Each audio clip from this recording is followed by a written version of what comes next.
नमस्कार मित्रांनो, मराठी माणूस प्रदीप। या काँग्रेसने अशी काही लोक पाळून ठेवलेत की जी फक्त फेक न्यूज कशी बाहेर टाकायची आणि महाराष्ट्रात आता निवडणूक येते त्याच्यामुळे महाराष्ट्राविषयी कशी गरळ ओकायची, महाराष्ट्राच्या लोकांना कसं भ्रमित करायचं एवढं फक्त यांना सगळ्या गोष्टींचं माहिती। हे हिंदू विरोधी, हे देशाला घातक अशी ही सगळी लोक, पण त्यामध्ये ही प्रांतवाद करून, त्यामध्ये ही जातीवाद करून कसं लोकांना फोडायचं हे सगळं यांना बरोबर कळतं। ते जयराम रमेश म्हणजे हा माणूस किती खोटं बोलतो आणि हा काय माणूस इतक्या बेधडकपणे बोलतो आणि सगळ्या चुकीच्या गोष्टी लोकांपर्यंत पोहोचवतो, मला तेच कळत नाहीये म्हणजे या माणसाचं। आणि ज्या वेळेला हा माणूस बोलतो ना त्या वेळेला सगळं उघडं पडतं, या माणसाचं पितळ उघडं पडतं। कारण फक्त चुकीच्या बातम्या पसरवायच्या, काहीतरी ढकलायचं यायला पुढं, बस बाकी काही यांना घेणं देणं नाहीये। पुढे त्याचे परिणाम काय होत आहेत, जनतेवर परिणाम काय होत आहेत, यांना फक्त चुकीचं सगळ्या गोष्टी दाखवून जनतेची मतं फक्त घेण्याची सगळी लोक काम करतात। हे जयराम रमेश मागे म्हणलं की चाकणमधून 50 कंपन्या बाहेर गेल्या। मी मागे व्हिडिओ बनवली होती, चाकणमधून म्हणाले 50 कंपन्या रातोरात निघून गेल्या, गुजरातला गेल्या। बरं ज्याला सगळ्याच कंपन्यांना बरं गुजरात जायला दिसतं।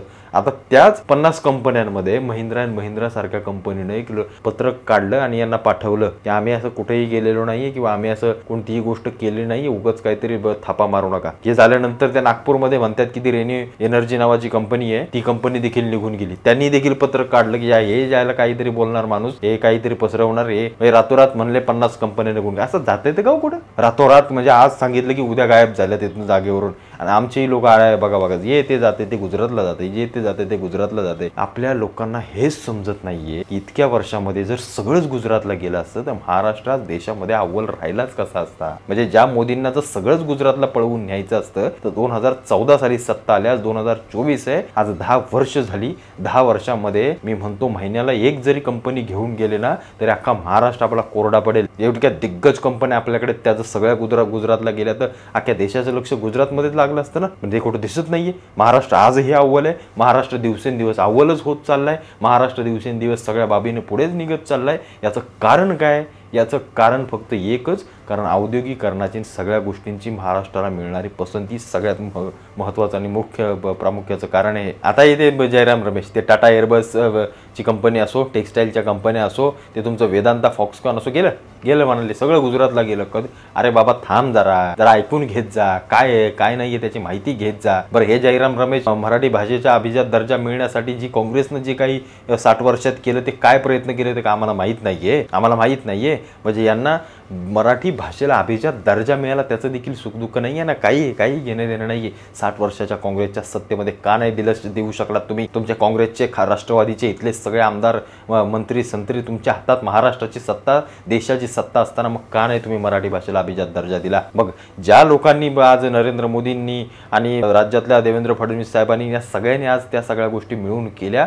निश्चित याचं श्रेय त्यांना दिलं पाहिजे। अत्यंत महत्त्वाची गोष्ट केली, इतक्या वर्षाचा प्रलंबित प्रश्न मराठी भाषेचा आज कुठे ना कुठेतरी आज आपल्याला ताट मानेनं जगतात। आज आपली भाषा अभिजात दर्जा तिला मिळाला आणि नक्कीच ही भाषा 7 समुद्रापार पोहोचलेच, अजून देखील पोहोचायला मला असं वाटतं याला मदत होईल। पण या काँग्रेसनं 60 वर्षामध्ये कुठल्याही भाषेला कुठलीही गोष्ट केली नाही। मुस्लिमांचं सांगा फक्त काय करायचं ते, बघा कसे वळवळ करत बाहेर येतील।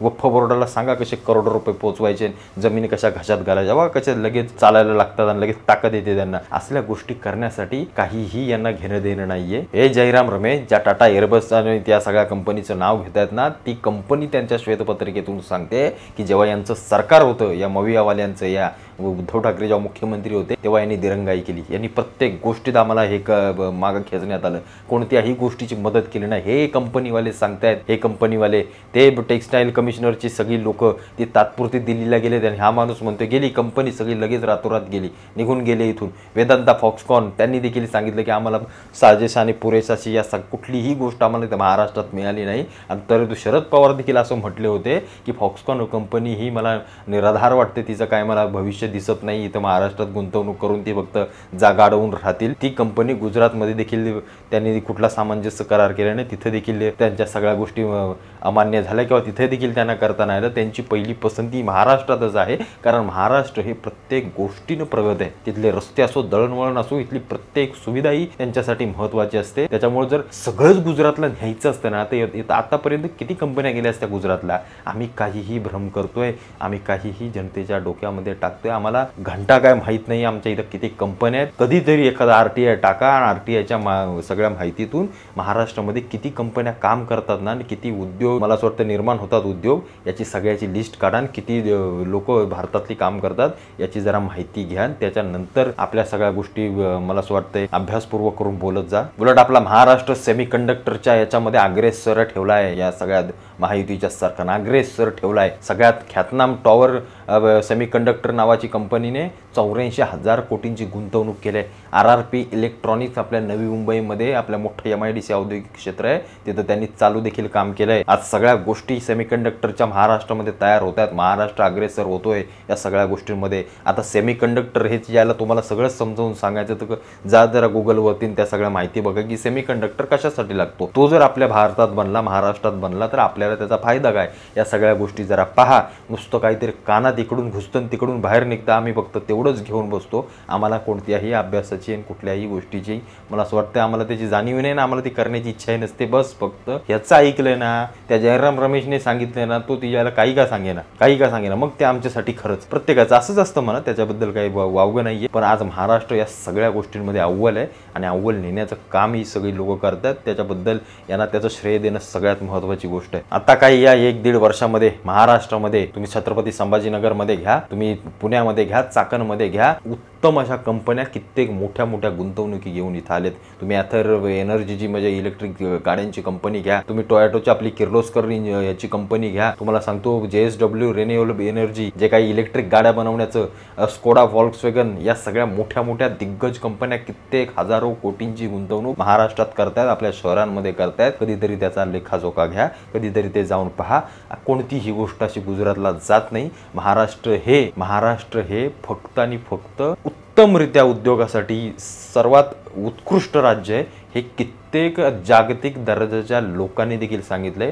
त्याच्यामुळे त्या बातम्यात तुम्हाला जागतिक दर्जाचं काय काही जणांना नसेल कळत, त्याच्यामुळे ते बोलत असतील असल्या काही गोष्टी. पण जागतिक दर्जावरती महाराष्ट्र हे उद्योगासाठी कुठलं राज्य अव्वल देशातलं तर ते महाराष्ट्र पहिला महाराष्ट्राकडे बोट जातं. त्याच्यामुळे ह्या सगळ्या कंपन्या आज तागायत इथे येत आहेत, इथं राहत आहेत, इथं आपल्याला सगळ्या उद्योगधंदे सगळ्या गोष्टींमध्ये रोजगार वगैरे मिळत आहेत. त्याच्यामुळे महाराष्ट्र याच्यामध्ये नक्कीच अग्रेसर आहे आणि तो नक्कीच अग्रेसर देखील राहील. काही दिवसांपूर्वी देवेंद्र फडणवीस साहेबांनी महाराष्ट्रामध्ये 7 जलविद्युत ऊर्जा निर्माण करणाऱ्या कंपन्यांसोबत पंप प्रकल्पात करार केला. इथं मग ती JSW असो, NTPC असो, 2 लाख कोटींची गुंतवणूक या महाराष्ट्रात येते. या पुढच्या काही दिवसांमध्ये सरकार आल्यानंतर या सगळ्या गोष्टी घडतील. या कुठनं आल्या गोष्टी, हे कुठनं घडलं, हे तर कुठं गुजरातला गेलं नाही ना, हे तर कुठलं गुजरातच्या घशात घातलं नाही. आणि साला गुजरातच यांना कसं काय दिसतो मला काही समजत नाही या सगळ्या गोष्टी. आज गडचिरोली जिल्ह्यामध्ये सुरजागड इस्पात नावाचा मोठा मला असं वाटतं पोलाद सगळी कंपनी सगळी मोठी उभी राहते. तिथं आज ज्या गडचिरोलीला नक्षलवादी म्हणून ओळखलं जातं ना, त्या गडचिरोलीची उद्या पोलाद हब नावाची एक अशी ओळख निर्माण होईल. माहिती आहे आम्हाला, आमच्या ही गोष्ट कानावाली, याचा आम्ही अभ्यास केला नाही केला, आम्हाला काय माहितीच नाही हो. आम्हाला फक्त दिसतं काय, जे फक्त आमच्या वरून येतं ते. आमचे जयराम रमेश ओरडले ना की आम्हाला लगेच तिच्याला खाली बोलायलाच लागतं. आमचे राहुल गांधीवरती ओरडले ना की आम्हाला लगेच खाली बोलावंच लागतं, काहीतरी चुकीचं पसरवायचं लागतं. ते संविधान कसे नाचवत होते, संपलं संविधान संपलं. आता हे 1,500 या लोकांनी खात्यामध्ये टाकले, ते यांना खुपतंय. आणि राहुल गांधी खटाखट लाख रुपये टाकणार होते, तिच्याला ते कुठनं टाकणार होते आणि ते कुठनं टाकणार होते, ते काय टाकले नसते. ते म्हणा ते असेच आपले हवाबाजी करून सगळ्या गोष्टी केल्या असत्या. पण कुठे ना कुठेतरी आज देश प्रगतीवर आहे ना, तर त्याचं मला असं वाटतं अभ्यास करा आणि त्या सगळ्या गोष्टी अभ्यास करून स्वतःमध्ये आत्मसात करा आणि देशाचं जरा सगळ्या गोष्टी पहा की देश किती मोठ्या सगळ्या गोष्टीने प्रगती करतोय. कुठे ना कुठेतरी आज या सरकारमुळे महाराष्ट्रातल्या कित्येक करोडो रुपयांच्या गुंतवणुकी महाराष्ट्रात येतात आणि हे सगळे विरोधातले आणू नाही शकले. हे जे येईल तिथे यांनी फक्त टक्केवारीच मागितली. त्याच्यामुळे ही सगळ्या लोकांना ती पोटदुखी होते की बाबा हे सगळं आणतायत आणि मग काहीतरी चुकीचं पसरवा. मग इथनं 50 कंपन्या गेल्या, तिथनं 40 कंपन्या गेल्या. आपलं काय तिच्याला एखाद्या गावातल्या म्हाताऱ्याच्या फोनावर आलं की मोदींनी 40 कंपन्या उचलून गुजरातला नेल्या की ते तिच्याला तेवढं अख्खं गावभर करतंय. त्याला काय घंटा माहीत नसतं. बस पवार साहेब आमचे वसतात, आम्ही त्यांच्याच तुतारीला मत देणार. अरे बाबा, आपण पवार साहेबांनी केलं काय, नाही काय, चांगलं काय, वाईट काय याचं बघ. नाही नाही नाही, आमची परंपरा आहे ना, आम्ही 40 वर्ष पवारांना राजकारणात बघतोय. अरे तू नुसतंच 40 वर्ष बघतोय, तुझं योगदान काय हे सगळ्यात महत्त्वाचं आहे. आजच्या पिढीला, आजच्या देशाला, आजच्या जगाला नक्की काय हवं आहे, काय नाही हवं आहे. आम्ही पुरोगाम्यांच्या राज्यात, देशात आणि महाराष्ट्रात राहणारी लोक नाही आहे. आम्ही पुरोगामी नाही आहोत. आम्ही छत्रपतींच्या राज्यात राहणारी माणसं आहोत. आम्हाला पुरोगामी म्हणायचं नाही. आम्ही कुठल्याही पुरोगामी विचारांचे नाही, आणि तुम्ही असाल तर तुमच्याजवळ ठेवा ते.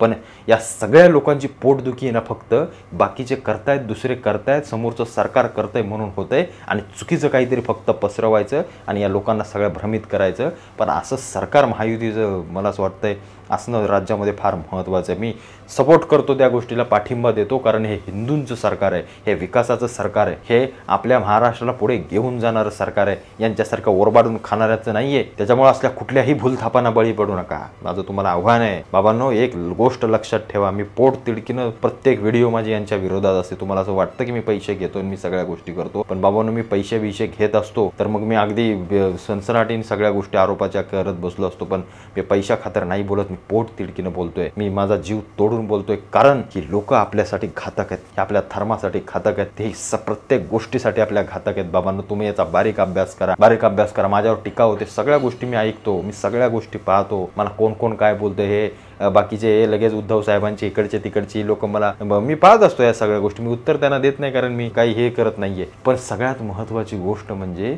एक गोष्ट लक्षात घ्या, आपल्याला हिंदू म्हणून राहायचंय आणि आपली ताकद या सगळ्या लोकांना दाखवून द्यायची आहे. एवढं फक्त लक्षात ठेवा, कारण हे जसे एकवटलेत तसे आपल्याला देखील एकवटावं लागेल. आणि तरच बाळासाहेबांचं वाक्य मी सांगतोय, तर आणि तरच आपण या सगळ्यांना टक्कर देऊ शकू. एवढं फक्त प्रत्येकानं लक्षात ठेवा. तुम्हाला काय वाटतं सगळ्या गोष्टींबद्दल मला आवर्जून कळवा. भेटू पुन्हा एकदा नवीन व्हिडिओ सोबत. तुमचा धन्यवाद. जय हिंद, जय महाराष्ट्र.